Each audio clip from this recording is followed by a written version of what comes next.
Greetings, class. This is Mrs. McCoy, and this is our lesson 5 from chapter 2, and we're going to be working on solving rates.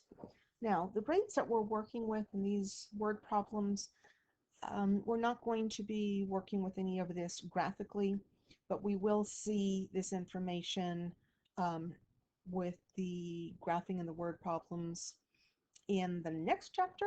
So I really wanted to talk about the concept with distance, rate, and time really close to that chapter. So that's kind of why I tucked it in here.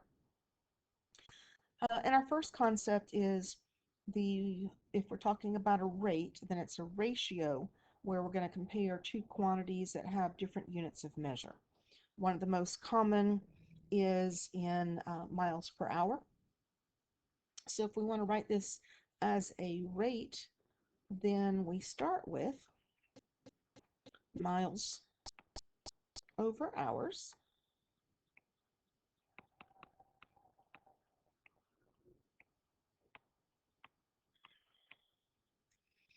And then when we simplify that, we know that 6 goes into 420, and what's going to give us 7 over 1.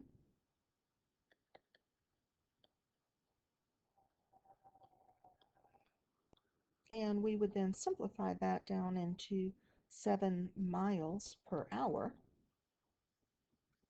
And especially because of that denominator being the 1, 7 miles in 1 hour is that direct translation. Now, the distance, rate, and time is one of our most common word problem concepts that we deal with in a variety of different ways, whether it's where I give you the rate and time and I just ask you to find the distance, or as we're going to get into now, where one of the different pieces is missing, or where we've got two different um, train and two different types of train, um, going upstream and downstream, going upwind and downwind, two different things happening, so that we're going to come up with how do we put all that together. And then we're going to see in our next chapter, when we get to deal with the two variables in it, how does that work? So if a car continued driving at the same speed, 7 miles per hour, we wanted to write an expression that equals the distance the car would travel in t hours. So since we're talking about an expression, and we do know that rate times time is equal to our distance, and our rate of 7 times our time of unknown says our expression would be 7t. So that would, if we then knew an amount of time, then we could figure out what our distance was that we were going to travel. When we're working with word problems, one of the things that I'm sure you've seen through the years is there's always different variations on the steps for word problems. Our textbook particularly says familiarize yourself with the problem, translate into math language, carry out some mathematical manipulation. What do you need to do to simplify, to solve? Once you get your answer, check it against the original problem, make sure that it makes sense, make sure that it works for the problem, and then state your answer clearly, including your units. Now, anytime I talk about word problems, my first 3 steps are read the problem, read the problem, read the problem. Because the first time, too, it's that familiarizing yourself with the problem. And a lot of times you're just kind of reading all of those words. And then the next time through, then you start looking at the problem from the standpoint of, is there a formula that's given? Is there a formula I'm supposed to know? Is it a geometric problem that has a formula I'm supposed to know? What are the pieces that have been given? And then the third time through, we start putting it together and writing down something. And depending on the problem, we might start with a math English statement and then put that totally into a math statement. So here's where I would tell you to pause the video and take a moment to read through the problem, and I'm actually going to do the same thing just to make sure that I've refamiliarized myself with it. Okay, so we have a tutoring app that's paying college students to do the tutoring, and there's a flat rate that's being paid.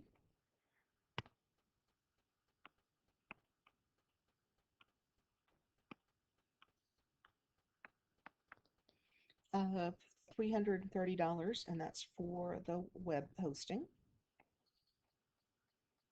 Let me rewrite that since that's uh, 330. And then they're also going to get paid $17 per session. So we're going to add to that the money per session.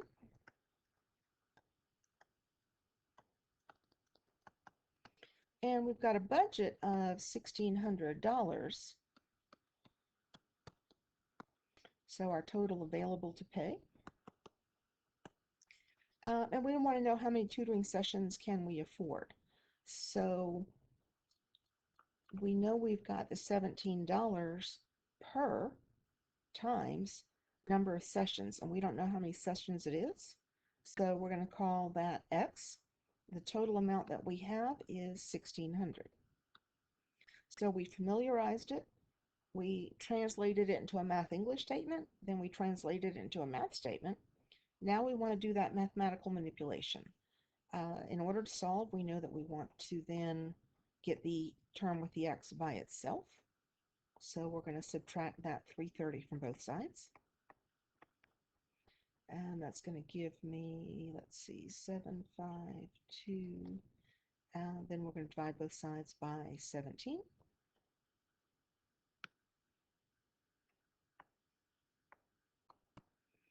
And let's see how many sessions that gives us. And I'm going to go ahead and double check, make sure I subtracted correctly. So 1,600 minus 330 does give me 1270, and divide that by 17. And that gives me 74.7.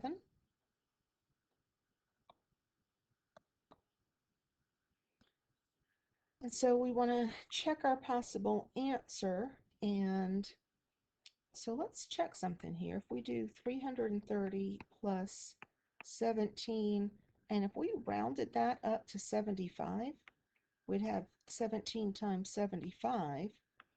And we want to know how close we are to that budget, make sure that that's going to make sense.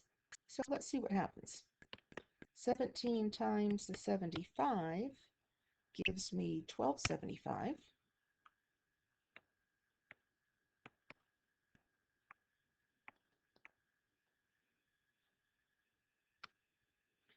And 1275 plus the 330 gives me 1605. Now, because of this rounding and because we can't pay for 7/10 of a session, we're not expecting it to come out exact, but this is over budget. So in this case, we can't do the standard rounding and round up. We want to actually, um, round down is not the right phrase, stay the same. So we want to stay the same and do 74 sessions.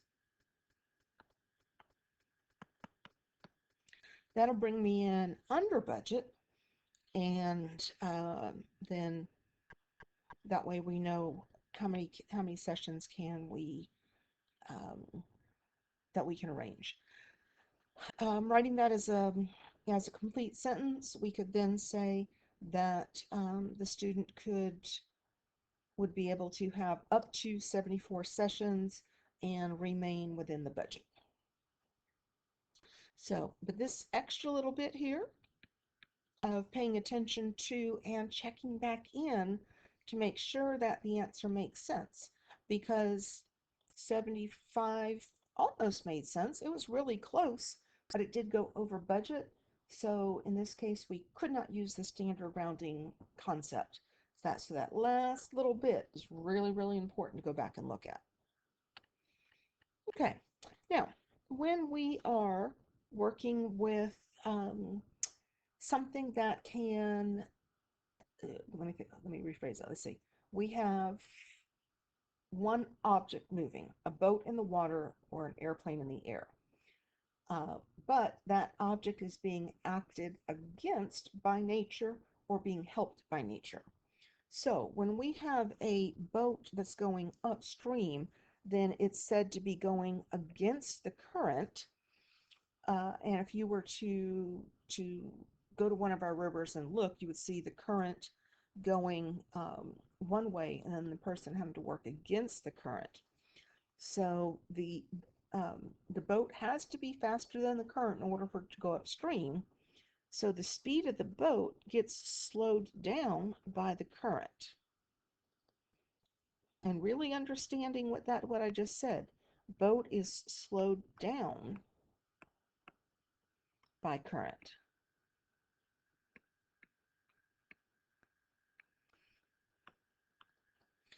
Because I can give you the boat or I can give you the current and the information. You have to know which one I give you to know which one is first. When we're going downstream, when we're going with the current, then our boat is then being sped up by the current. And if for an airplane, if it has a headwind, it's being slowed down.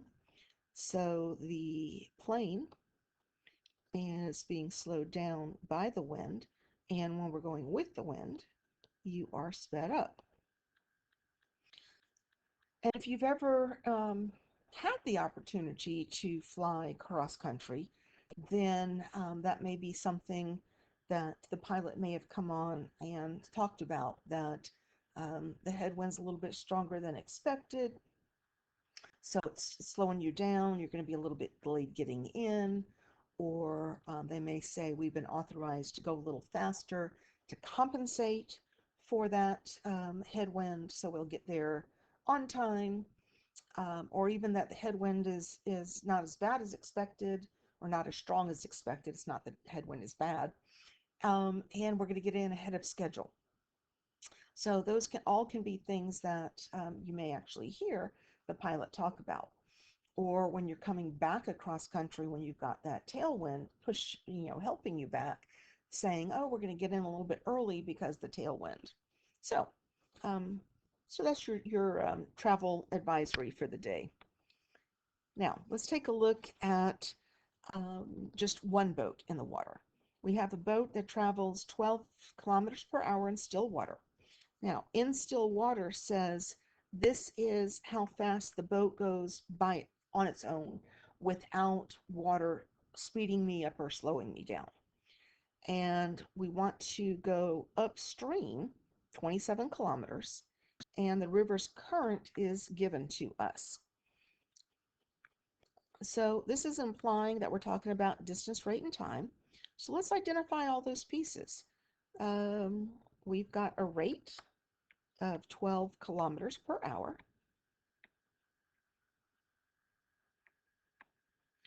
And we've got 27 kilometers that we're going to travel. We're going upstream, and the boat is faster than the current. And so um, I'm sorry, the rate, this is just the rate of the boat. Once we get in the water, then we find out that the boat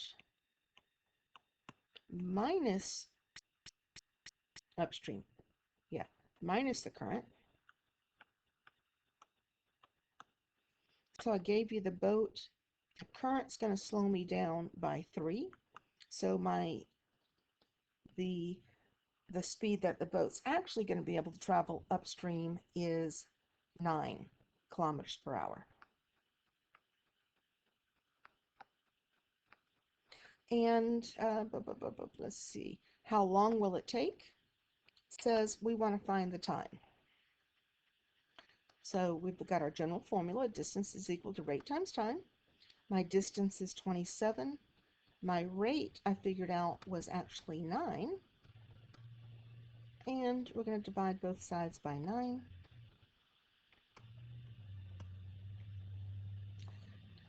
So we have our answer, and if we go back in and look at our problem, 9 times 3 is 27. That does make sense. And giving my answer for time, we want to make sure that we give it in units, give the units. So kilometers per hour tells me that time has to be in terms of hours. And if I wanted a full sentence, then I would say that it's going to take the boat 3 hours to go 27 kilometers upstream. Now, having seen that information, let's look at what happens when we have two objects moving. So here we've got two trains, the southbound train and the northbound train. They're going to start at the same place. So let's say they start here in Florence at the Florence Amtrak station. And one is going to the north and the other is going to the south. So they leave at the same time, one going north, one going south. The southbound train is traveling 6 miles per hour faster than the northbound train. Now, when we keep reading, there's not anything about the speed of the northbound train. So the rate of the northbound train is unknown. We're going to call it x because I like to go to a different variable. The rate of the southbound train is whatever that is, but it's going to go 16 miles an hour faster.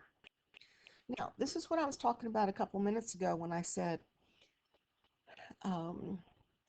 when we were in the water, current was making us speed up and slow down. When we're in the air was making us speed up and slow down. These trains are going in opposite directions. So one of them has a specific rate. We know the other's going faster by 16 miles an hour. That does not mean that the northbound train, its unknown value is 16 miles an hour less than whatever it's currently going. So the 16 isn't applying to both of them. So that's a really big distinction to make. When is it the add and subtract? That was the current and the air. These two trains are not causing each other to speed up or slow down. We're just giving the speed of one relative to the other, is what this is called. Now, after 3 hours, so the northbound train traveled for 3 hours and the southbound train traveled for 3 hours. But I have a total of 528 miles apart as my distance.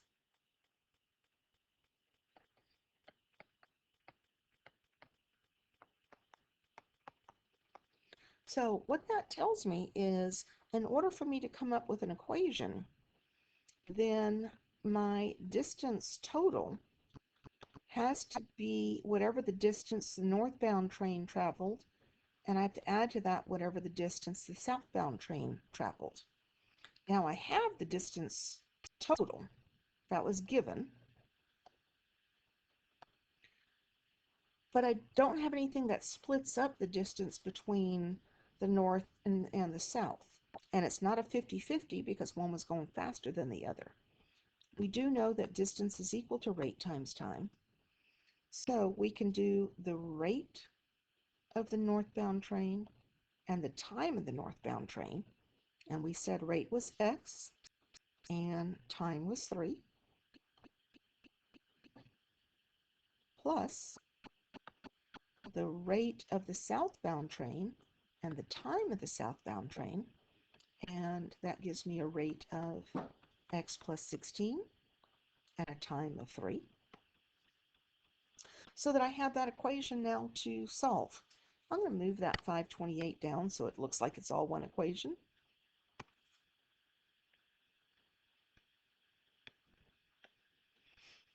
So now we're not worried about word problem anymore. Now it's just an equation we have to solve.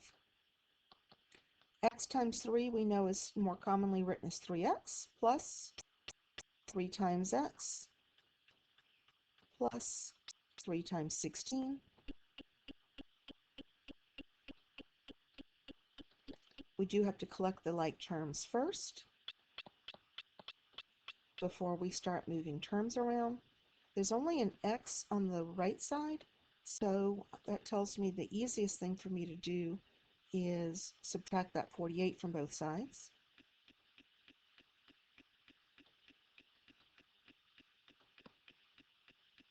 So 480 is equal to 6x. Divide both sides by 6. And x is equal to 80. X was talking about a rate, and we have miles and hours. So miles per hour. Now, I can't stop right there. That might not be what I want, or that might not be all I want, I guess is better. My question was, how fast is each train traveling? So if X is the northbound, then I can say the northbound train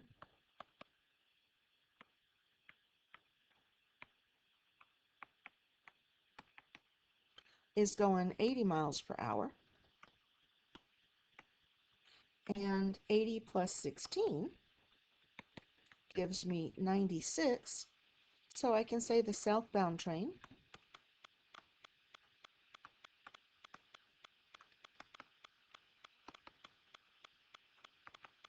is 96 miles per hour. And I can check that. If I do come back up in here, we've got 528 is equal to 80 times 3 plus 96 times 3. And I just kind of scribbled that in there. 80 times 3 plus 96 times 3 is 528. So that does check. And now if we made a mistake setting up the problem but worked it right, it would check mathematically. So that's also why we've got to kind of look at the numbers and make sure that they make sense to us. Okay, now let's take a look at our last one, talking about two trains, and they're going to go in the same direction. Now for this one, I'm going to do a picture and I'm going to do a chart to collect my information. So we're going to look at both. For those of you that are visual, kind of having that is helpful. For those of you that like to be able to organize the information, the chart can help you because it helps you figure out, if you get everything filled in, then you know how to set up your equations. So we've got an Amtrak train and a freight train. They're going in the same, depart from the same station, same direction. The freight train gets a 2-hour head start. And it's going to travel at 75 miles per hour.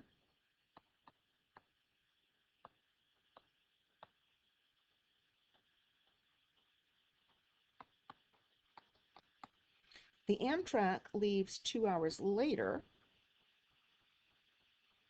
and it's going to travel at 125 miles per hour.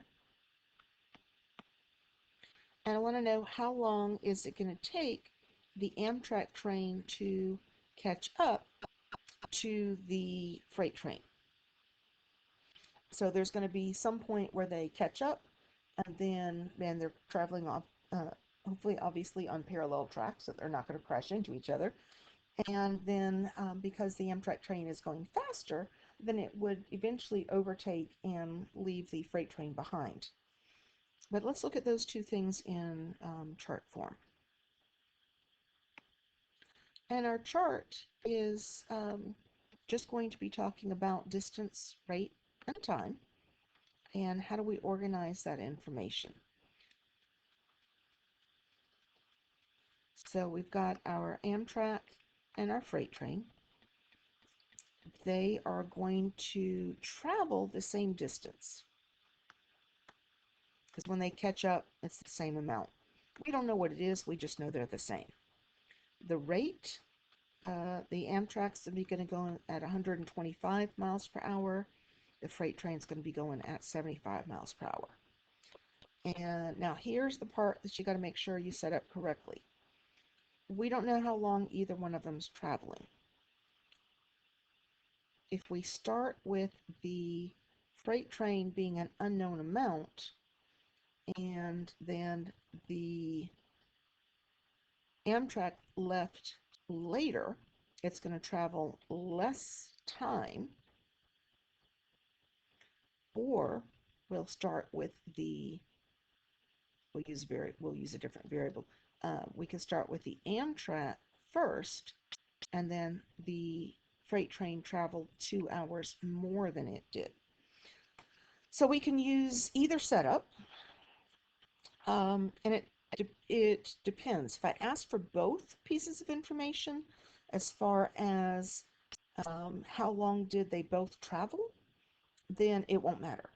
But since I want to know just one thing, how long will it take for the Amtrak train to catch up, then I'd actually rather have the Y value, because that's going to give me the answer when I'm done, versus if I solve for X, then I'm going to have to go back and subtract 2 to find my Amtrak. Now, that's the first part of it. Second part of it is figuring out, okay, distance of the Amtrak is equal to distance of the freight train. Same thing we said before. I take it back. It's not what we said before. We said there was a distance total before. Here, we're saying the distance is the same.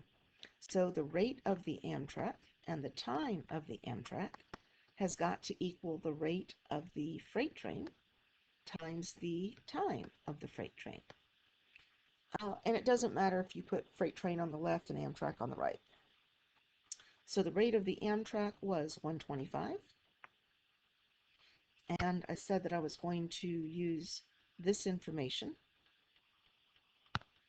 So my time is Y. My rate for the freight is 75, and my time is Y plus 2. We always start with doing a little bit of simplifying. I've got a variable on both sides, so I'm going to subtract 75Y from both sides. And it does have to have the Y on it because I am moving the entire term. 50Y is equal to 150. Divide both sides by 50. And we get Y is equal to 3. That was talking about time, so we're talking about 3 hours. So it takes the Amtrak train 3 hours to catch up with the freight train. And if I asked for both, you would tell me the freight train had been traveling for 5 hours at the point that the Amtrak train caught up with it. All right, that wraps up our distance, rate, and time, and gives us that little bit of preview into what we're going to start working with with two variables on our next test. But we will have definitely one of those two different distance, rate, and time problems on this current test. All right, thanks everyone.